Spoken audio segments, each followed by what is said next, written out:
Deshaawn Taylor built his car dealership empire from the ground up. No shortcuts, no favors, just pure grit and determination.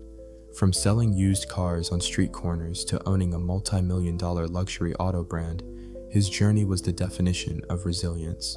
He wasn't just a businessman, he was a symbol of second chances, hiring ex-offenders, mentoring youth from underserved neighborhoods, and building a brand rooted in integrity.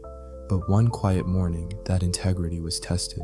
On an unannounced visit to one of his newest branches, Deshaawn walked in without fanfare. Everything looked perfect on the surface. Clean showrooms, polished cars, friendly smiles. But then he overheard a conversation between two finance officers that changed everything. Certain folks, we tag them with the urban risk profile, keeps the wrong buyers from driving off in luxury. The word stopped him cold. Something ugly was happening, right under his roof. Instead of reacting, Deshaawn chose to observe. He walked into the finance office pretending to be just another black man interested in buying a car.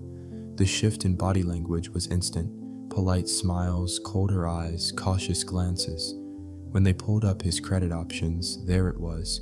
A red flagged label reading Urban Risk Profile, Credit Override Required. The classification wasn't based on financials. It was based on zip codes, race proxies, and quiet discrimination. He asked how they determined risk. The reply? Coded language. We go by trends. Not everyone qualifies for top-tier financing. Then came the final push. One of them whispered, "You might have better luck at a dealership across town." That was enough.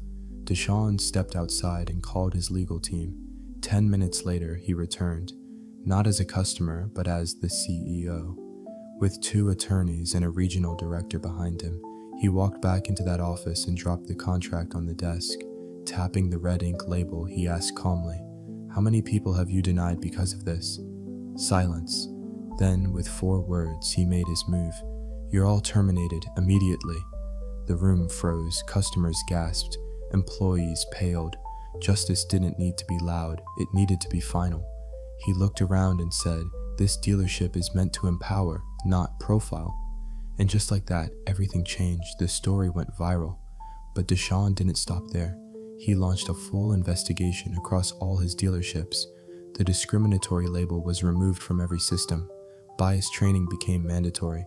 The culture of the company was rebuilt from the ground up. And something even bigger happened. People began to speak out. Hundreds shared stories of being denied for unclear reasons, of feeling judged not by their credit but by their color. Deshawn's decision didn't just correct a wrong, it sparked a movement within the auto finance world. Some of the fired employees tried to fight back. They lost.